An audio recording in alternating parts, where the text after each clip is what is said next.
Qalatil a'rabu amanna. Ada segelintir orang Arab Badui mengatakan kami telah beriman. Jadi menahbiskan dirinya sebagai mukmin, langsung naik ke level yang kedua. Amanna, kami telah beriman. Turun jawaban langsung dari Allah Subhanahu wa taala. Qul lam tu'minu.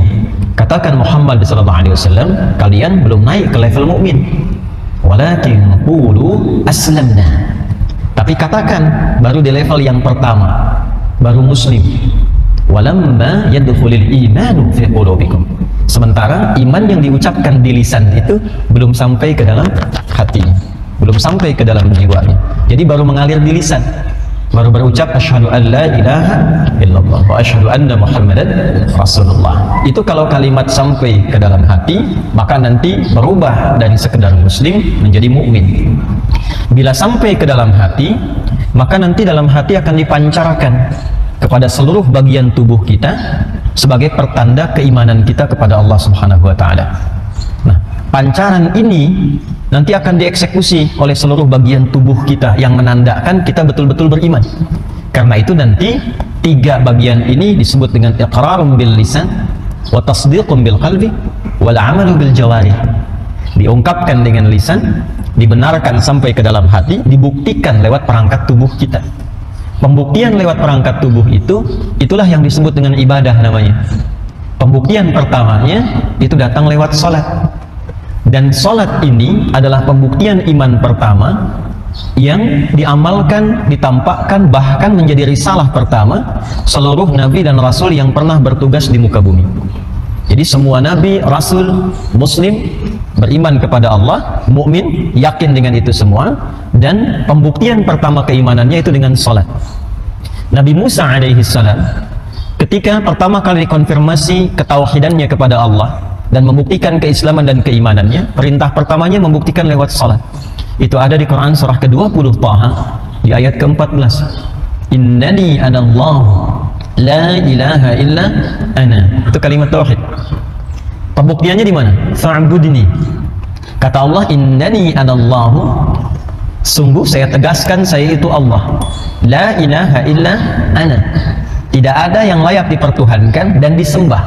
Karena ilah itu mengandung makna dipertuhankan dan disembah sekaligus. Ketika itu menjadi nama bagi Tuhan, maka berubah menjadi Allah. Jelas ya? Makanya kita katakan la ilaha illallah. Tidak ada yang layak dipertuhankan dan disembah kecuali saya, kata Allah. Fa'budni. Maka kalau sudah beriman, buktikan itu dengan menyembah saya. Bagaimana caranya? Teruskan ayatnya. Wa aqimis salata lidzikri. Tunaikan salat sebagai pembuktian untuk mengingatku, menyembah kepada Allah Subhanahu wa taala. Risalah itu terus berlangsung dari sebelum, bahkan Nabi Isa juga demikian. Nabi Isa salat. Yesus Mesias salat. Di Quran surah ke-19 Maryam di ayat ke-33. Wa ja'alani mubarakan aynama kuntu wa awsani bis shalah. Allah memberkahi aku di setiap keadaan, di setiap tempat dan waktu, dan mewasiatkan, memberikan pesan kepadaku untuk salat. Jadi Nabi Isa salat untuk membuktikan keimanannya, kehambaannya terhadap Allah Subhanahu wa taala. Jadi salat itu sekaligus selain sebagai pembuktian iman, juga pembuktian sebagai hamba, dan tidak naik status di atas hamba, tetap hamba. Karena itu Rasulullah SAW ketika akan menerima perintah salat, status kehambaannya disebutkan dengan jelas. Itu di surah ke-17 Al-Isra di ayat yang pertama itu. Subhanalladzi asra bi'abdihi. Bukan bi rasulihi, bukan bi nabihi, tapi bi abdihi, untuk menegaskan bahwa risalah salat itu sebagai hadiah terbesar nanti dari proses Isra Mi'raj itu adalah pembuktian dari penghambaan seorang hamba kepada Allah Subhanahu wa taala. Jadi kita bersyukur dalam kehidupan ini bila masih mampu menunaikan salat. Alhamdulillah.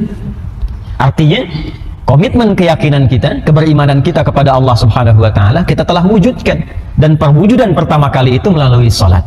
Sekaligus ibadah salat yang ditunaikan itu semakin sering ditunaikan, itu mengonfirmasi peningkatan iman. Rumus dalam Al-Quran pertama kali, kalau imannya ingin terus ditingkatkan, maka salatnya diperbanyak. Salatnya diperbanyak. Karena itu nanti di Al-Baqarah ayat 3 itu kalimat imannya menggunakan fi'il mudhari dan bentuknya jama'. Alladzina yu'minuna. Alladzina disebutkan 1080 kali dalam Al-Quran. Itu menunjuk makna umum yang luas. Jadi bisa mencakup laki-laki, perempuan, tua, muda, besar, kecil, dan melampaui sekat-sekat sosial. Jadi siapapun. Jadi tawaran untuk beriman itu untuk semua hamba. Itu buktinya rahman Allah. Semua diberi kesempatan untuk beriman. Hanya persoalannya tawaran itu mau diambil atau tidak, itu problemnya. Jadi Allah memberi kesempatan pada setiap hamba itu untuk beriman. Kalau di sini diberikan misalnya snack, ya, misal saja, lalu setelah kajian diberikan snack, semua mendapatkan bagiannya, tapi ada yang tidak mau ngambil. Begitu tidak diambil, sampai depan dia lapar. Saking laparnya kemudian pingsan. Pertanyaannya, yang salah panitianya atau jemaahnya? Jemaahnya, karena panitia sudah menawarkan, yang bersangkutan tidak mengambil. Jadi kalau ada yang tidak beriman, jangan salahkan Allahnya, karena konsep dasarnya semua diberikan kesempatan yang sama, cuma manusianya yang tidak mau ngambil. Fir'aun kan se-Fir'aun-Fir'aunnya, ngaku Tuhan, hobi bunuh orang, perbuatannya zalim, masih dikirimkan 2 orang nabi kan, Musa dan Harun, dan diperintahkan berdakwah dengan lembut. Itu se-Fir'aun-Fir'aunnya. Karena itu konsep pemberian hidayah itu terbuka untuk semua, tinggal kita mau ngambil atau tidak. Itu yang dimaksud di Quran surah ke-29 Al-Ankabut, itu di ayat yang terakhir itu, walladzina jahadu fina lanahdiyannahum subulana. Orang-orang yang serius mengambil hidayah yang telah kami tebarkan itu. Jadi pancaran hidayah itu seperti sinyal yang ditebarkan, tinggal kita mau mengambilnya atau tidak. Jadi kalau antum ingin cepat dapat hidayah itu, coba cepat cari tempat-tempat yang sinyalnya kuat mendapatkan itu. Anda kan kalau telepon sinyalnya lemah, langsung keluar cari sinyal kan, jalan sambil tunjuk-tunjuk, padahal yang telepon nggak ada di situ gitu. Ini sinyalnya nggak ada nih gitu kan, tapi Anda cari-cari supaya sinyalnya penuh lagi. Itu Allah tebarkan sinyalnya, ada di majlis ilmu, di majlis, di masjid, di ta'lim, ya kan? Nah, itulah sinyalnya. Kalau kita mau mendekat ke situ, maka lanahdiyannahum subulana, kami akan tunjukkan, kata Allah, dan dibimbing untuk mendapatkan jalan-jalan kemuliaan menuju Allah Subhanahu wa taala. Dan alhamdulillah, salat berjamaah itu diantara jalan-jalan untuk mendapatkan hidayah Allah, dan itu sangat mahal.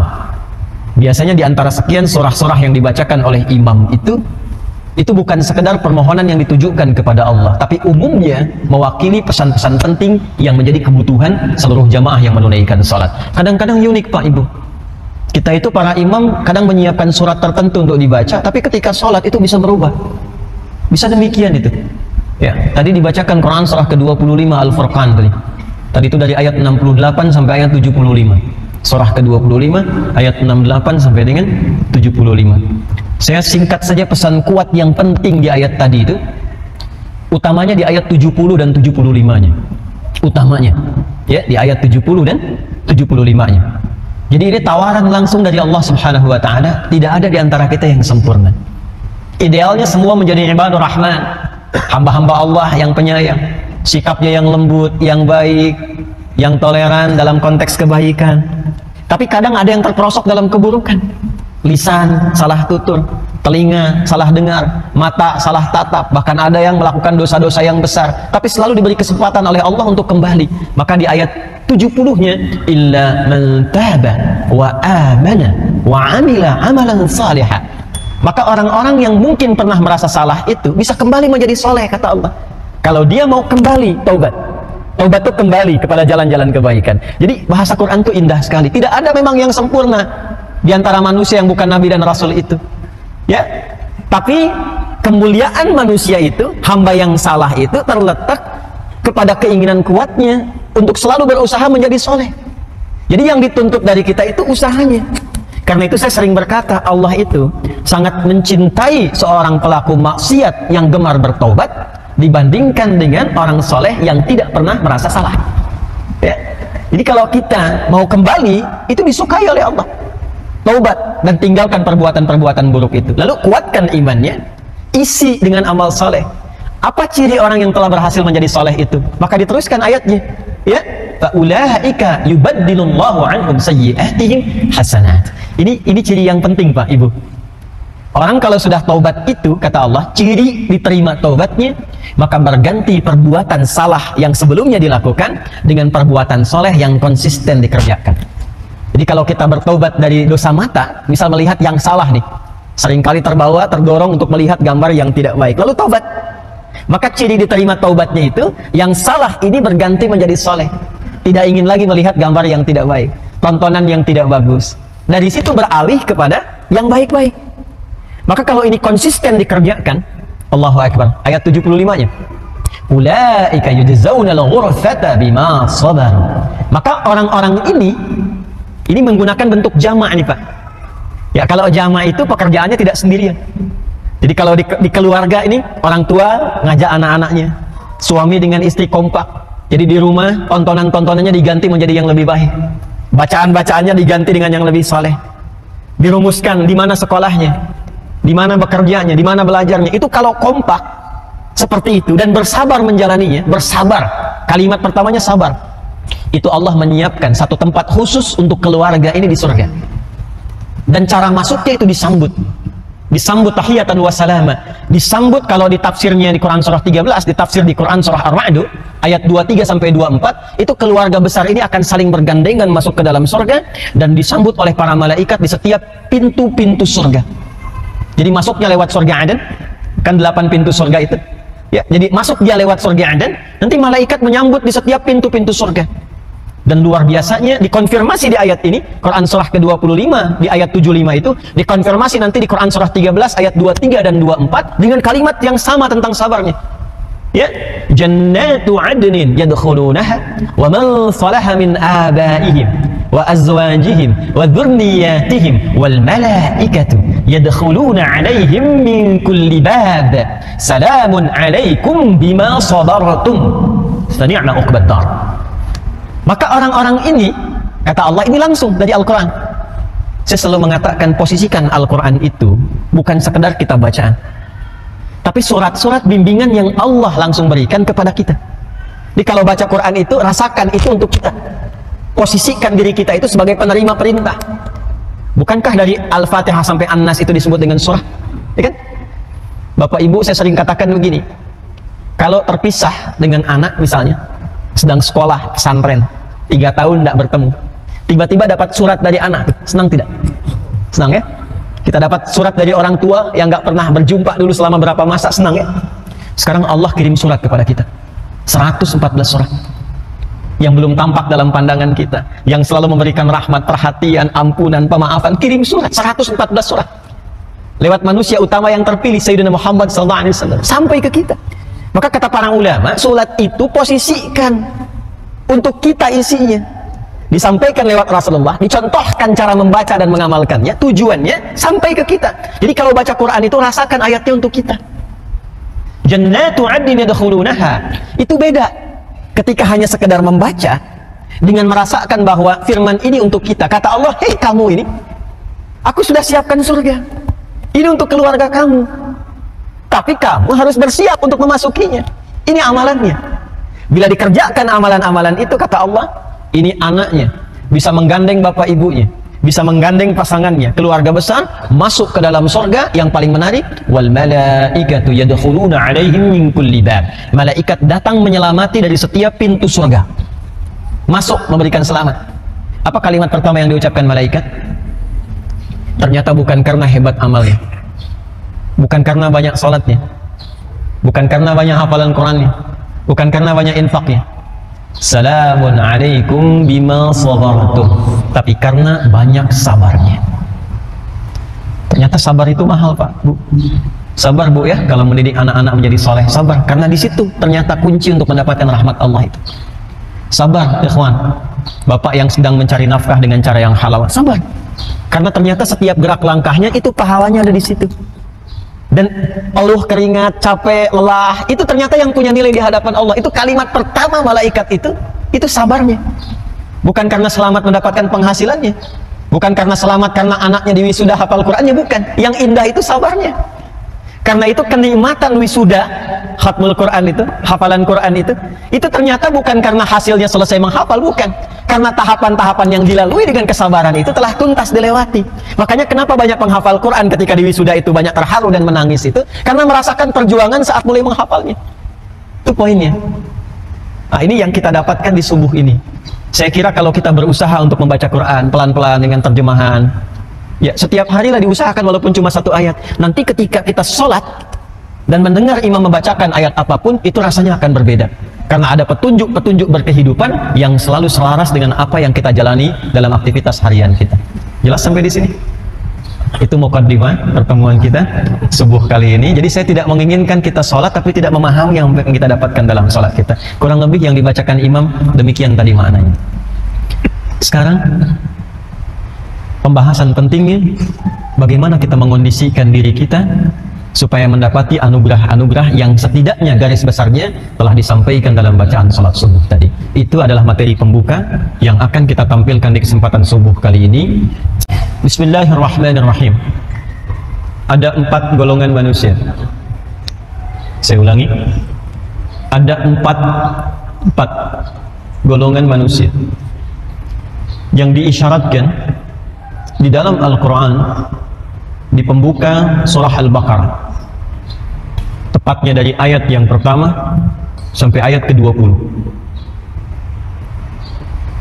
4 golongan ini adalah realitas sosial yang akan kita temukan, kita jumpai dalam beraktivitas dimanapun di muka bumi ini dalam rangka menunaikan tugas dari Allah Subhanahu wa Ta'ala sebelum kembali kepadanya. Jadi nanti bergaul dimanapun, karakternya tidak akan lepas dari yang 4 ini. Di kantor, di rumah tangga, bertetangga di kehidupan sosial, atau konteks kehidupan yang lebih luas lagi.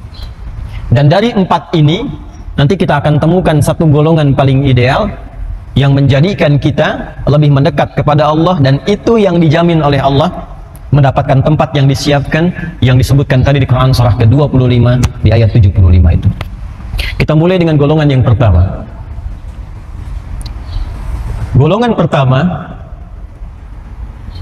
disebut oleh Al-Quran dengan golongan terbaik, yaitu insan bertakwa. Insan bertakwa. Dan ini modal penting. Takwa itu modal penting dalam bergaul dimanapun. Jadi kalau kita bergaul dengan siapapun, dimanapun, bertugas di tempat, di ruang, di waktu mana dan kapanpun, itu insya Allah akan selalu diterima dalam kebaikan. Anda bertugas sebagai apapun, diplomat, ditempatkan di negara-negara tertentu, ya, di kantor ada penugasan di tempat baru, bergaul dengan keluarga, mahasiswa misalnya, baru masuk kampus atau bertempat di tempat yang baru, dimanapun, ketika membawa nilai-nilai ketakwaan ini, itu dijamin oleh Allah akan menjadi yang terbaik di tempat dia berada. Itu ditemukan isyarat pertamanya di Quran surah ke-49 ayat 13. Masuk tafsirnya dulu, nanti kita balik ke Al-Baqarahnya.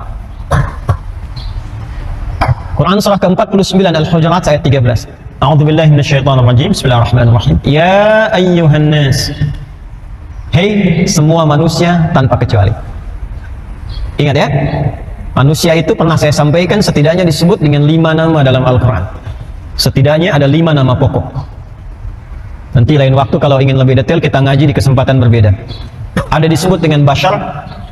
Bashar 35 kali disebutkan dalam Al-Quran. Secara singkat kalau disebutkan Bashar, ini menunjuk kepada sisi fisiknya, tampilannya yang halus, kulitnya yang beda dengan binatang, beda dengan jin, beda dengan malaikat. Dan ini nama pertama yang diperkenalkan oleh Allah kepada malaikat dan jin di Quran surah ke-15 Al-Hijr ayat ke-28 sampai 29-nya. Wa idh qala rabbuka lil malaikati inni khaliqun bashara min salsalin min hama'in masnun. Ya, jadi bashar itu nama pertama yang diperkenalkan untuk membedakan bahwa materi penciptaan manusia ini beda dengan jin dan malaikat. Karena itu di ayat 27-nya jin disebutkan dulu. Wal janna khalaqnahu min qablu min naris samum. Jadi malaikat diciptakan dari cahaya, jin diciptakan dari api yang menyambar-nyambar, naris samum. Manusia diciptakan bahannya beda. Ya. Min salsalin min hama'in masnun, dari bahan yang terbuat dari materi berbeda dari jin dan malaikat. Dan nanti tampilan pokok ini disebut dengan bashar dan punya bawaan nafsu. Karena itu kalau kita keluarkan ayat-ayat bashar, itu sekaligus mengkaji ayat-ayat tentang bagaimana mengendalikan nafsu. Jelas ya? Ini secara singkatnya demikian. Ada ins. Ins ini sering dipasangkan dengan jin. 18 kali disebutkan dalam Al-Quran pasangan ini. Ya, ya ma'syaral jinni wal wa ma khalaqtul jinna wal. Nah, jin dengan ins ini itu berlawanan. Jadi kalau bashar tadi dari materi fisiknya, kalau ins itu dari sifatnya. Ya, fitrah karakteristiknya.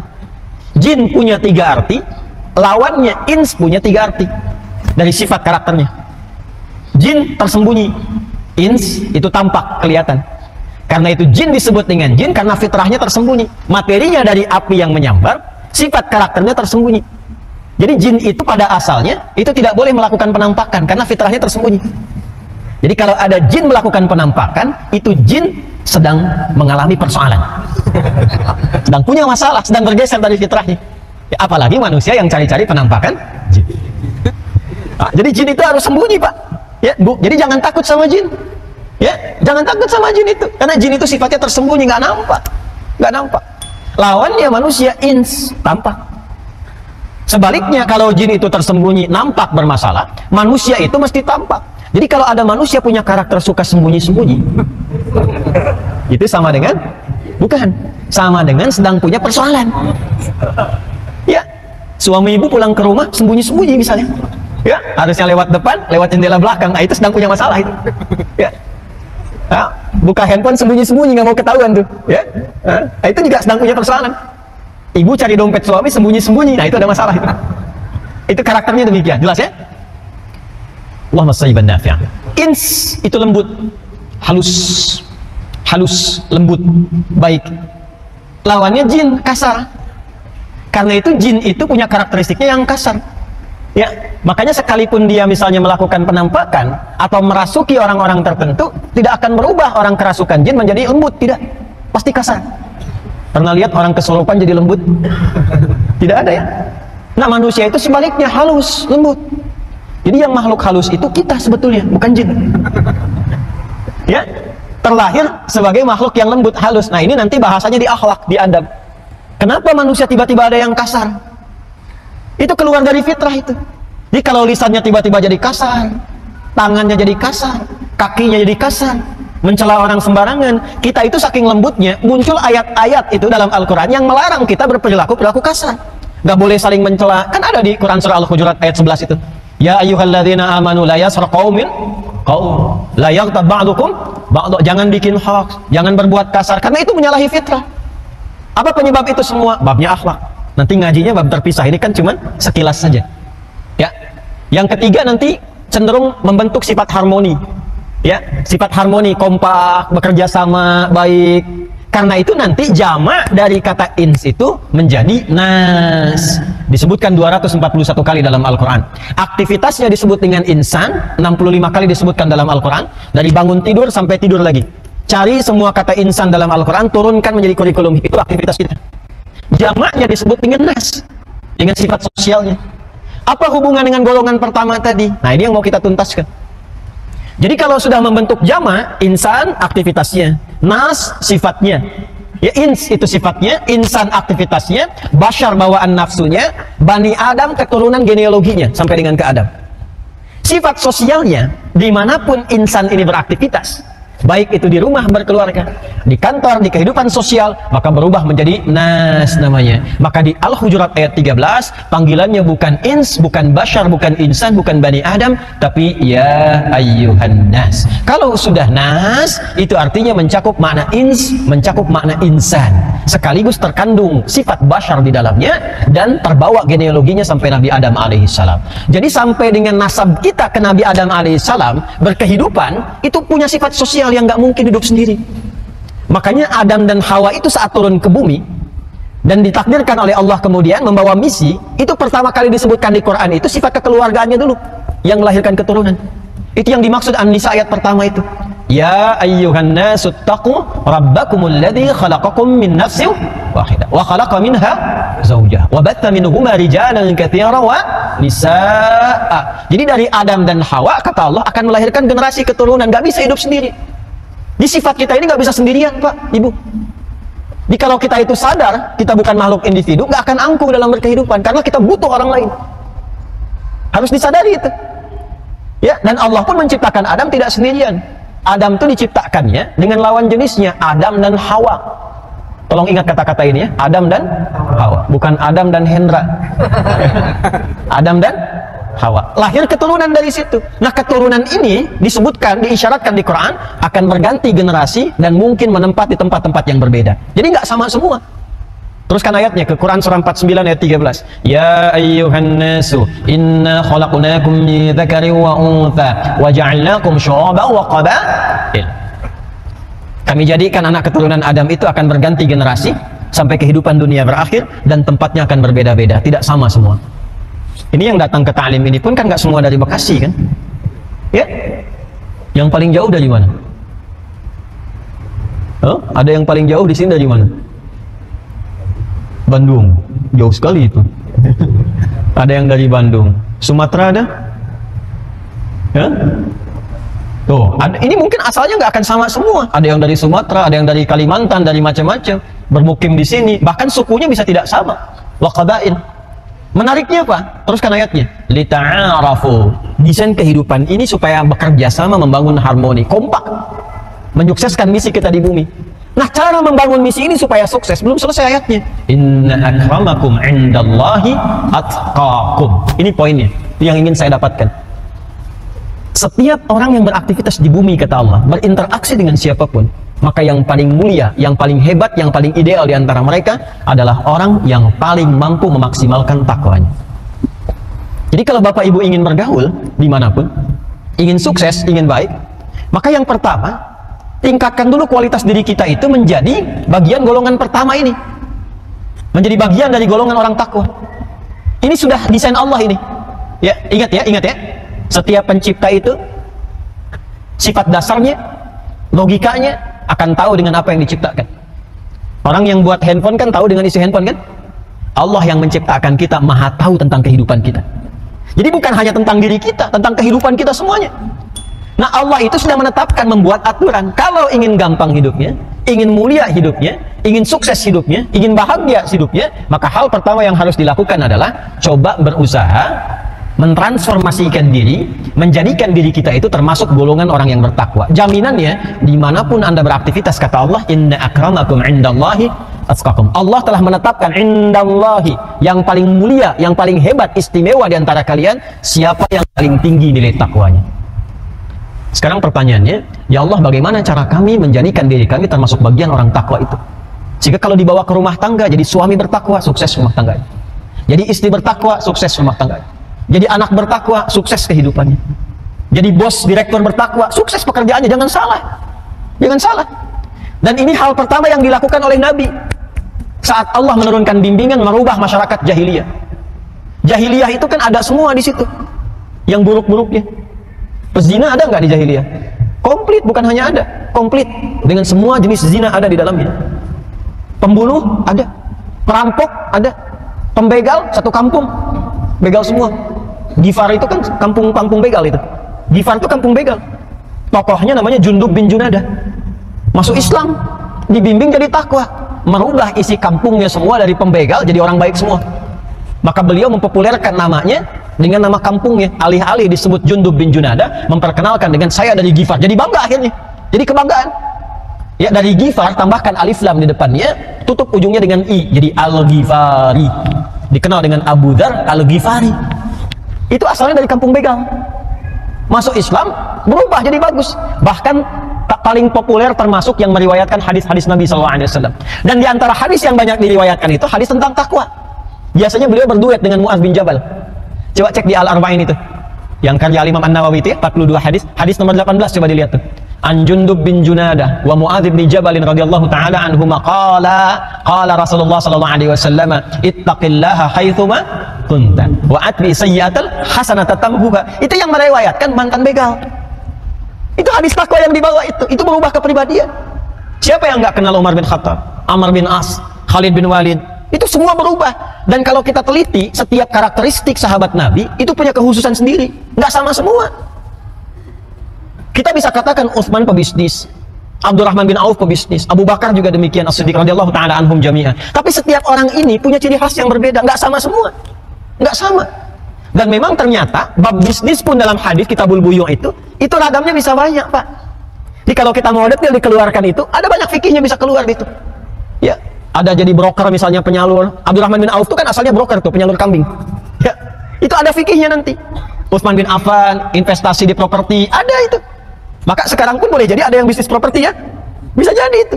Tuh propertinya Utsman itu sampai 15 abad sekarang asetnya masih ada dan punya nilai di hadapan Allah. Kan terkenal itu, beli properti kebun kan, sama sumur yang dibebaskan itu sampai sekarang masih ada. Ayo, pebisnis properti mana itu? Asetnya masih bisa berkembang nggak nilai aktifanya itu sampai kemudian wafat di hadapan Allah itu? Itu ada contohnya. Ya, teori-teori bisnisnya Abdurrahman bin Auf, Abu Bakar As-Siddiq, ada contohnya itu. Dan semuanya ada, diplomat ada, birokrat ada semua. Begawan pengetahuan ada seperti Ali bin Abi Thalib. Ya. Dan yang paling sederhana, fikih adzan pun ada. Ya, terkait dengan pengelolaan masjid itu ada.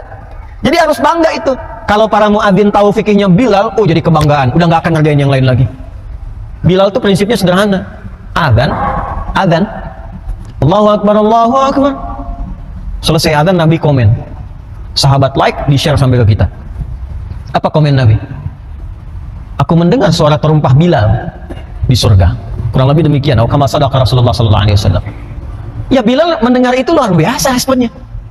Adzan aja udah nyampe surga. Ngapain saya bisnis kayak Utsman? Jadi semua porsinya udah ada. Ya sudah, di situ beliau konsisten adzan saja. Sepeninggal Nabi, Pak, Ibu, itu beliau ditawari jadi salah satu pejabat. Kalau kita sekarang hakim agung lah, dengan gaji dan fasilitas yang luar biasa, itu menolak dan ingin menyendiri karena ingin mempertahankan komitmen yang telah dibangun di era Nabi untuk adzan saja, dan dengan itu mendapatkan jaminan. Kan itu nggak mudah itu ya. Makanya teman-teman yang muadzin tuh pelajari fikihnya, itu mahal, banyak semua tuntunannya, dan semua mengerucut kepada jalan-jalan takwa. Jadi semua ketika dirubah lewat pedoman yang Allah turunkan di Al-Quran itu, dibimbing langsung oleh Rasulullah, itu masyarakat jahiliyah di semua aspek yang disebut buruk itu berubah kemudian jadi khairul ummah. Bahkan turun langsung pengakuan dari Allah, syahadahnya minallah, dengan turunnya surah Ali Imran ayat 110 itu, kuntum khaira ummatin ukhrijat linnas ta'muruna bil ma'ruf wa tanhauna 'anil munkar wa tu'minuna billah. Itu yang mahal. Nah sekarang berbahagianya kita, ternyata ciri sifat umat takwa itu nggak dibatasi di era Nabi saja, nilainya tetap berlangsung berkelanjutan. Jadi kita ini patut bahagia karena Al-Qur'annya pun terjaga sampai dengan sekarang, sampai dengan nanti.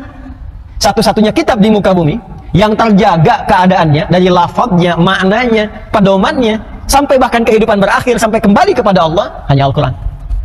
Karena itu semua nilai-nilai takwa itu sama, masih ada di situ, tinggal kita keluarkan di masa kini.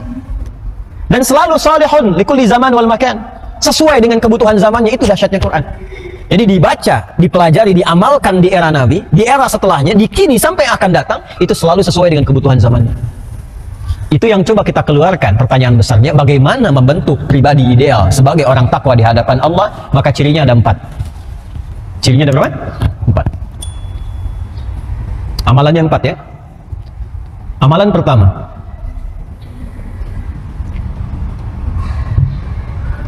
sholat. Kita tulis dulu aja ya. Sholat. 2, infak. Jadi pertama amalan ritual, sholat. Kedua amalan sosial, infak. Nanti kita pelajari apa itu infak ya. Jadi jangan terbayang langsung uang saja, tidak ya. Kita nanti pelajari. 3, interaksi dengan Al-Quran. Hati-hati ya, Al-Quran. Sholat, infak, Quran. 3, memiliki visi akhirat. Memiliki visi akhirat. Wabil akhirati hum yuqinun. Sudah? 4 ini ya. Dan keempat ini harus punya pondasi. Kalau pondasinya nggak kuat, bangunannya bisa runtuh. Pondasi utamanya pondasi iman. Jadi kalau kita gabungkan 4 tambah 1 berapa? 5 ya. Pondasinya pondasi iman. Orang yang mampu mengoptimalkan 5 pokok ini, maka langsung dijamin oleh Allah di ayat yang kelima. Ulaika ala hudam mir rabbihim wa ulaika humul muflihun. Orang-orang ini itu akan langsung dibimbing, dinaungi oleh bimbingan Allah di setiap keadaan dia beraktivitas. Pakai ala ya, bukan fauqa. Ini Pak, ini saya bawa kitab nih. Ini dulu di antara ulama fikih yang sangat terkenal nih, Profesor Dr. Wahbah Az-Zuhaili. Ini orang Arab menyebutnya Suyutil Mu'asir, Imam Suyuti kontemporer, telah meninggal. Ya, ini Masya Allah, saya mengambil juga pelajaran manfaat dari beliau dari sisi fikih waktu beliau ke Tripoli. Ini ada tafsir yang beliau tuliskan, Tafsirul Munir. Ini contoh saja. Ini Pak, ini kitab, buku, ini meja. Bagus ya? Bukunya ada di mana? Di atas meja ya. Ah, ini saya simpan gini. Bukunya ada di mana? Di atas meja. Oh, di bawah di sini. Ya. Ini di atas meja, ini di atas meja. Nah, di bahasa Arab itu punya detil. Ada detilnya. Kalau begini, ini di atas juga nih. Ini fauqa namanya. Al-kitab fauqal maktab. Jelas. Kalau begini nempel, ini ala namanya. Ala al-kitab, ala al-maktab. Jelas? Sama-sama di atas, tapi yang ini nempel, yang ini ada jarak. Paham? Ulaika ala hudam mir rabbihim. Ada orang-orang yang nempel terus dengan petunjuk Allah. Jadi dimanapun dia berada, dibimbing langsung oleh Allah, bimbing terus. Di rumah tangga dibimbing Allah, ya. Di pekerjaan dibimbing Allah, ya. Di kehidupan sosial dibimbing oleh Allah. Anda dekat dengan pimpinan, dibimbing oleh pimpinan, aksesnya mudah kan? Ya kan? Di kantor ada pimpinan, dibimbing, diarahkan. Semua akses itu bisa bisa didapatkan dan mudah aktivitasnya. Ini ada hamba dibimbing Allah. Apa yang sulit bagi Allah? Karena itu kehidupan orang ini itu selalu lekat dengan kebahagiaan. Tenang aja, tenang, sukses terus. Orang-orang yang menggenggam kebahagiaan, ketenangan itu bahasa Arabnya disebut dengan muflihun. Dari kata aflaha, aflaha itu menggenggam falah. Falah itu bahagia dan sukses. Kalau bahagia saja belum tentu sukses, itu fariha namanya. Fa-ra dengan ha, fariha yafrahu. Ya, orangnya farah. Sifatnya disebut farhan. Jadi kalau ada yang namanya farhan, farah, ya, atau farah misalnya perempuan, farhan laki-laki, itu artinya orang yang selalu diharapkan bahagia dalam hidupnya, walaupun belum tentu sukses. Kalau sukses saja, belum tentu bahagia, itu turunan katanya dari kata fauz. Faza yafuzu fauzan. Fauzan, fauzi, faizah, fauzia. Itu satu akar tuh. Satu akar. Artinya yang diharapkan sukses dalam kehidupannya, walaupun belum tentu bahagia. Ada yang bahagia ada, ya, tapi kata asalnya demikian. Coba Anda pilih, ya, sukses tapi tidak bahagia, atau bahagia tapi tidak sukses. Huh? Kaya tapi bahagia. Nah, kalau digabungkan keduanya, itu namanya falah. Falahun, fa lam alif ha, falahun. Kalau digenggam maka menjadi aflah. Aflah. Orang yang muflih, aflaha yuflihu. Orangnya muflih, jamaknya muflihun. Maka orang-orang yang lekat dengan petunjuk Allah, dibimbing langsung oleh Allah, maka dia akan cenderung bahagia dan sukses. Allah yang punya akses kok. Yang punya pengetahuan siapa? Allah. Makanya adinda-adinda mahasiswa ini, para pelajar, kalau mendekat kepada Allah dikasih akses tambahan pengetahuan. Dan itu komitmennya takwa. Itu ada di Quran surah kedua Al-Baqarah di akhir ayat 282. Wattaqullaha wa yu'allimukumullah. Tingkatkan takwamu kepada Allah, ditambahkan pengetahuan. Ya, itu kan yang disebutkan contoh prakteknya lewat Khidir alaihi salam itu. Ya kan? Min ladunna ilma. Kami berikan dari sisi kami ini tambahan pengetahuan. Itu yang kita istilahkan dengan ilmu laduni itu. Jadi laduni itu bukan tidak belajar, belajar tapi mendapatkan akselerasi percepatan pengetahuan. Jelas? Ya, itu Allah yang punya segalanya. Wa ulaika humul muflihun. Ulaika ala hudam min rabbihim wa ulaika humul. Yang punya rezeki siapa? Yang punya solusi siapa? Terus kenapa kita tidak dekati Allah? Nah, jadi yang memaksimalkan 5 utama ini, maka yang terjadi adalah terdapat percepatan-percepatan menuju kebahagiaan dan kesuksesan. Pokok yang pertama iman. Iman. Karena itu falah. Kalau digenggam menjadi aflah. Kapan bisa mendapatkan aflah ini? Ketika iman mulai tertanam dalam jiwanya. Karena itulah ketika Allah menurunkan surah Al-Mu'minun, orang-orang beriman, itu pembukanya langsung dengan kata aflah dan menggunakan kata qad sebagai penjamin. Quran surah ke-23 ayat yang pertama. Qad aflahal. Dapat ya? Qad itu ada 3 maknanya. Dalam bahasa Arab itu ada 3. Bisa taukid, penguat. Bisa tahqiq, penjamin. Bisa takrib, sesuatu yang mendekatkan. Jadi kalau ada qad, misalnya qad, itu satu bisa berarti penguat. Artinya informasi yang disampaikan ditegaskan supaya kita nggak ragu sedikit pun. Yang kedua, at-tadmin, penjamin. Jadi langsung dijamin informasi yang disampaikan mendapat jaminan langsung dari yang menyampaikannya. Yang ketiga, takrib. Informasi yang disampaikan akan cepat diraih. Kalau mau sholat setelah azan ada apa? Qomat kan? Ya qomah ya. Coba dalam iqamah itu ada qadnya tidak? Ada ya? Qad qamatis shalah, qad qamatis shalah. Apa artinya qad di situ? Takrib. Salat sudah dekat, mau kita tunaikan. Allahu akbar, Allahu akbar. Asyhadu an la ilaha illallah, asyhadu anna Muhammadar Rasulullah. Hayya 'alas shalah, hayya 'alal falah. Qad qamatis shalah. Salat sudah dekat, siap ditunaikan. Salat sudah dekat, cepat siap-siap. Itu qad di situ. Nah, di Quran surah 23 ayat 1 itu 3 makna ini menyatu semua. Qad aflahal mu'minun, kata Allah, saya tegaskan ya, saya jamin ya, orang-orang yang beriman itu akan cenderung dekat kepada kebahagiaan dan kesuksesan. Jaminannya dari Allah. Kapan itu didapatkan? Bagaimana caranya? Balik ke konsep awal. Al-Baqarah ayat 2-5-nya itu. Karena itu kalau ingin meraih itu dasarnya iman. Bagaimana iman yang supaya bisa mendapatkan kemudahan, kenyamanan, kebahagiaan, kesuksesan itu? Maka ternyata bukan sekedar beriman, tapi imannya terus di-upgrade, terus dikelola, dinaikkan. Jangan dicukupkan dengan berkata begini, saya beriman. Itu butuh pembuktian. Jadi semua yang bersumber dalam hati itu butuh pembuktian. Butuh pembuktian. Di hati itu kan gak kelihatan. Dari mana taunya itu benar dalam hati? Maka dibuktikan. Semua yang dari hati teorinya begitu. Cinta itu kan di hati kan? Ya kan? Dari mata turun ke hati. Itu laki-laki. Perempuan dari telinga turun ke hati. Ya kan? Pembuktian cinta itu lewat nikah. Maka lewat akad dibuktikan adanya cinta di dalam hati. Bukan lewat hubungan yang tidak jelas. Itu bukan pembuktian cinta. Cinta itu bersih. Ya, sebagaimana dari hati itu keluar sesuatu yang bersih dari takwa. Maka pembuktiannya lewat nikah, lewat yang halal. Ya. Makanya saya selalu katakan kalau ada akhwat, ibu punya anak perempuan, ada laki-laki mengatakan kepadanya, aku mencintaimu, jangan percaya. Ya, langsung jawab, buktikan cintamu dengan menuliskan nama kita di buku pernikahan kita berdua. Ya, bikin status tuh ya. Ya. Makanya setelah menikah dapat BPKB kan? Ya, buku pernikahan kita berdua. Nah, iman itu puncak tertinggi dalam hati, butuh pembuktian. Dan harus dikelola, di-manage. Gak bisa dengan mengatakan saya beriman, tidak. Nah, kalau kita ingin jadikan kata ini bentuknya berubah dengan bentuk yang terus terjaga, berkesinambungan, maka dalam bahasa Arab kata kerjanya harus dirubah ke dalam bentuk fi'il mudhari'. Fi'il mudhari'. Cirinya gampang. Setiap ditemukan anita di awal kata kerja itu pasti mudhari'.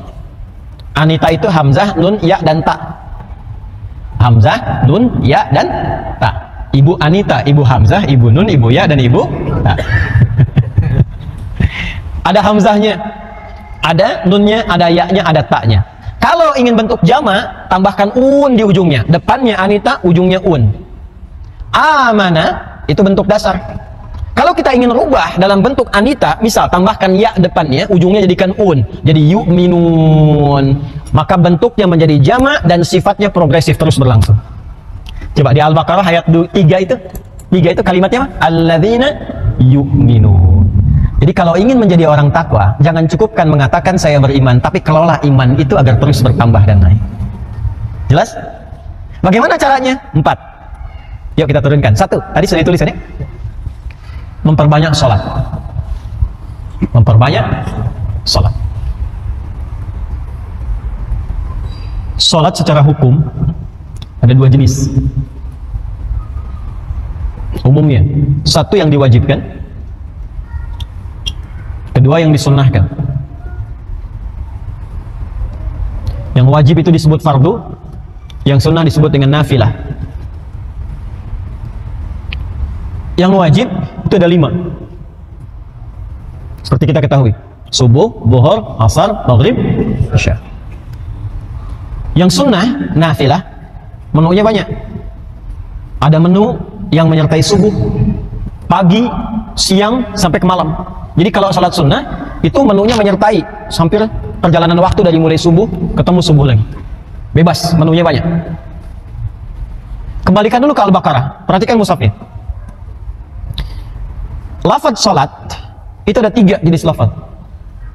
1, alif, lam, sad, lam, alif, tak marbutah. Saya tuliskan dulu ya.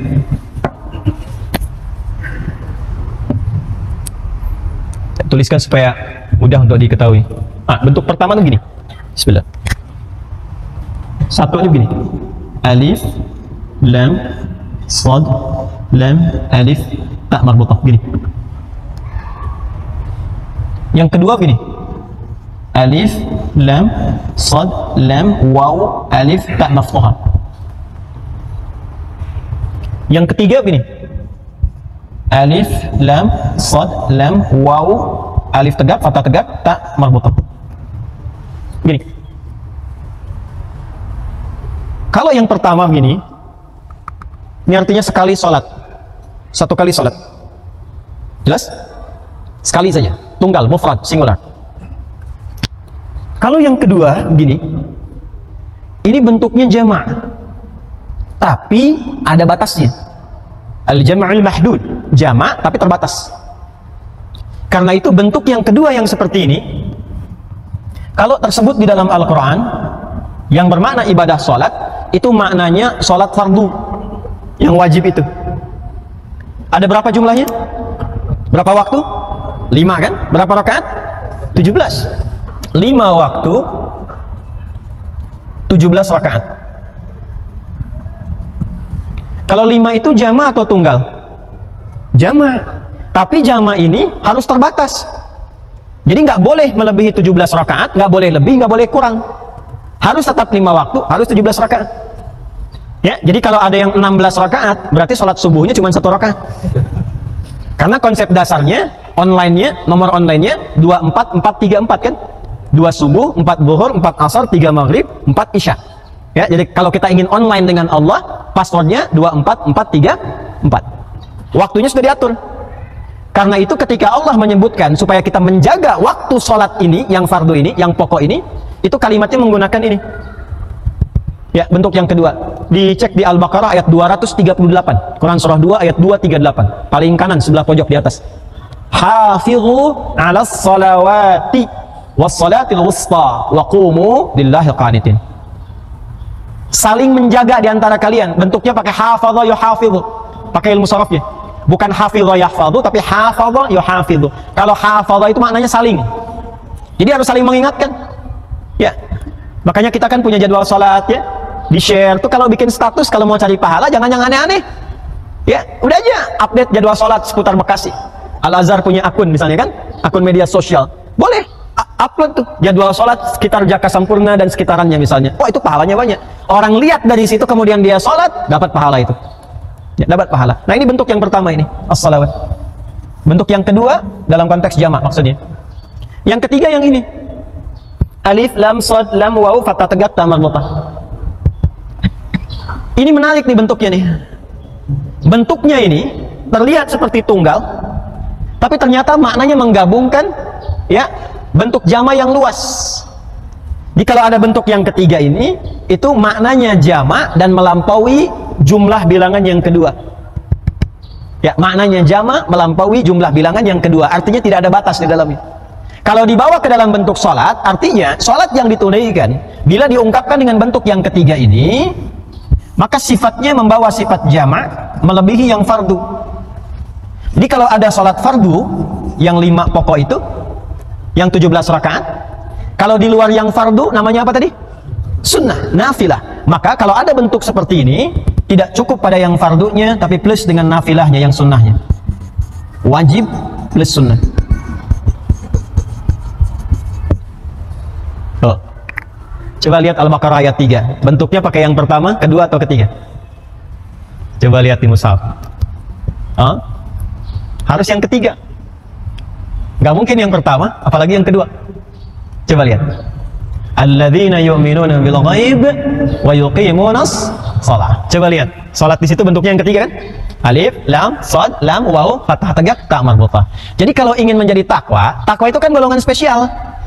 Ya kan? Kalau hanya mengerjakan yang fardu, yang nggak spesial pun sama semua. Martabak itu disebut spesial kalau ada tambahan di bahan-bahannya kan. Kalau cuma martabaknya nggak spesial. Kalau telurnya naik jadi 3, 4, 5 telur, 10 telur plus daging, itu baru spesial. Ya. Nah, ini orang takwa itu orang spesial. Bukan sekedar muslim, bukan sekedar mukmin, tapi orang yang terus mengupgrade keimanannya. Karena di-upgrade, dinaikkan dari standar. Jadi yang 5 waktu itu standar. Semua yang sudah muslim, sholatnya mesti 5 waktu. Ya nggak ada, saya kan baru mu'alaf Ustadz, jadi 1 waktu saja. Tidak.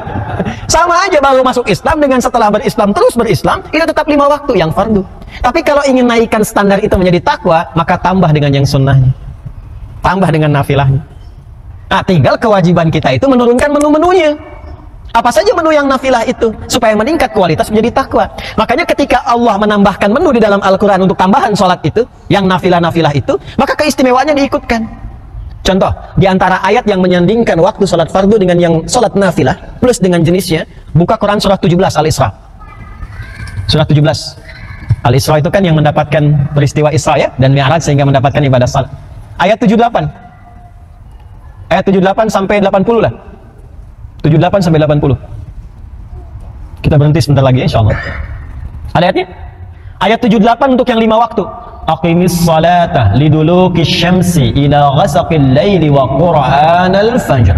Inna qur'anal fajri kana mashhuda. Itu yang 5 waktu. Tunaikanlah olehmu salat itu dari mulai tergelincir matahari masuk waktu siang zuhur ila ghasaqil laili sampai ke malam zuhur. Maksudnya di cover nih 4 waktu zuhur, asar, maghrib, isya. Nanti di tempat lain disebutkan isyarat-isyaratnya. Di hadis didetilkan. Kemudian wa qur'anal fajr, subuh. Makanya subuh itu disebut juga dengan fajar. Ada 2 nama, fajar dan subuh. Nanti di edisi yang lain kita bisa perdalam itu, ada hikmahnya. Jadi ini yang 5 waktu, zuhur, asar, maghrib, isya, subuh. Kenapa subuh diakhirkan di ayat ini? Untuk menunjuk kekhususan yang hanya ada di salat subuh. Ya, kalau Bapak Ibu mengumumkan kejuaraan, harapannya dulu atau juara 1 dulu? Harapan dulu kan? Harapan 2, harapan 1, juara 3, juara 2, juara 1. Nah, ini semua waktu salat penting. Semua waktu salat penting, tapi ada sesuatu di waktu subuh yang nggak ditemukan di waktu-waktu yang lainnya. Ya, diantaranya apa? Subuh itu diantara waktu yang dipersaksikan oleh Allah. Allah mempersaksikan semua kita. Ya. Tapi yang spesial juga diantaranya adalah dan seluruh malaikat ikut menyertai, ikut mendoakan dan seterusnya. Itu subuh. Makanya banyak ulama mengejar bahkan sebelum subuh. Jadi ada tipikal Pak, insan beriman di Quran, ciri orang takwa, itu yang dijamin nanti di surganya di taman surga. Di kalau bahasa Qurannya itu kita turunkan, maknanya ada orang ahli surga yang berkehidupan di bumi. Ya, ada calon penghuni surga yang beraktivitas di bumi. Apa diantaranya? Dia mengejar keutamaan subuh, bahkan bangun sebelum subuh untuk bisa beristighfar sebelum subuh. Itu ada di Quran surah ke-51 ayat 18. Wabil asharihum yastaghfirun. Dan menjelang waktu subuh dia banyak beristighfar. Saking mengejar keutamaan ini. Ini yang 5 waktu. Lalu tambah dengan nafilah. Contohnya apa? Ayat 79-nya. Wa minal laili fatahajjad. Dan kalau kamu ingin tambahkan, kata Allah, naikkan levelnya. Di antara sebagian malam itu, nggak harus semua, sebagian malam tunaikan tahajud. Di tahajud itu termasuk ciri orang takwa. Jadi kalau kita ingin naikkan levelnya dari mukmin menjadi muttaqin, coba naikkan, tambah nafilah. Di antaranya apa? Tahajud. Makanya Nabi ketika mengatakan, saya orang paling takwa di antara kalian, ciri ketakwaannya nampak pada tahajudnya. Itu yang coba ingin diikuti oleh para sahabat itu. Ya, sampai berkonsultasi pada Sayyidah Aisyah. Kan viral ya hadisnya di Al-Bukhari itu. Datang beberapa sahabat kepada Sayyidah Aisyah bertanya, kaifa kanat salatun Nabi sallallahu alaihi wasallam? Bagaimana salat malamnya Nabi sallallahu alaihi wasallam? Jawaban pertama, la tas'al an husnihinna wa tulihinna. Jangan ditanya bagaimana panjang dan bagusnya. Itu kalimat ini ketika didengar penasaran, diikuti di belakangnya. Nabi salat, makmum di belakang. Maka ternyata rakaat pertama itu 100 ayat Al-Baqarah. Rakaat pertama dikira akan ruku, ternyata belum, lanjut. Al-Baqarah 286, satu surah. Begitu selesai dikira ruku, lanjut Ali Imran 200 ayat. Dikira ruku, lanjut An-Nisa 176 ayat. 5 juz 4 halaman. 5 juz 4 halaman rakaat pertama baru ruku. Rakaat pertamanya. Besoknya nggak ikutan lagi. Besoknya nggak ikutan lagi. Ah, itu semakin tinggi semakin naik, semakin tinggi semakin naik. Karena itu orang-orang yang meningkat takwanya, contoh dia tahajud tadi, dia mau tahajud nih, maka Allah berikan akses yang berbeda dengan orang-orang yang hanya sholat yang standar tadi. Sholat standar pun dapat kita manfaatnya, tapi ketika tambah tahajud, aksesnya lebih luas lagi. Karena itu langsung disebutkan. Jadi ketika menunaikan tahajud dapat tambahan 4 lagi. Teruskan ayatnya. Wa minal laili fatahajjad bihi nafilatan laka asa. 1. Asa ay yab'atsaka rabbuka maqaman mahmuda. 1. 2. Wa qur rabbi adkhilni mudkhala sidqin. 3. Wa akhrijni mukhraja sidqin. 4. Waj'alni min ladunka sultanan nasira. Karirnya dibimbing oleh Allah, ditempatkan di tempat yang terbaik dunia akhiratnya. Yang kedua, dibimbing setiap mengawali aktivitas supaya tidak menempuh dengan cara yang haram. Ta'aruf, mau nikah caranya halal, mau kerja nggak usah nyogok, nggak usah macam-macam, dibimbing dan dijaga kondisi hatinya. Ketika punya masalah diberikan jalan keluar, ketika diganggu dilindungi langsung oleh Allah. Itu tahajud, Pak. Makanya saya agak rewel tuh ya, terutama yang ikhwan yang laki-laki ya. Kalau bisa sedapat mungkin, walaupun cuma 2 rakaat, witir 1 rakaat, jangan tinggalkan. Sedapat mungkin walaupun hanya sunnah hukumnya, tapi mahal itu. Maka naikkan levelnya. Boleh sekarang keluarkan. Ya, salat sunnah rawatib 12 rakaat itu keluarkan. Kalau nggak bisa 12 minimal 10. Ya, 2 sebelum subuh, 4 sebelum zuhur. Kalau tak mampu 4, ambil hadis yang Ibnu Umar yang 2 setelah zuhur, 2 2 setelah maghrib, 2 setelah isya. Hadis tentang salat mutlak, salat di antara 2 adzan, adzan iqamah, salat duha. Duha itu ada 3 jenis. Salat syuruk, nanti saya berhenti supaya Bapak Ibu juga bisa salat syuruk. Ya, tenang aja, nanti kita bagi waktunya. Syuruk itu awal duha. Syuruk itu awal duha. Jumlah bilangannya 2 rakaat. Apa manfaat yang didapatkan? Itu nilainya seperti haji dan umrah. Tapi bukan berarti sudah haji sudah umrah. Saya habis taklim mau haji dan umrah. Tidak. Beda ya. Tapi keutamaan senilai haji dan umrah. Itu syuruk. チャンネル登録お願いね。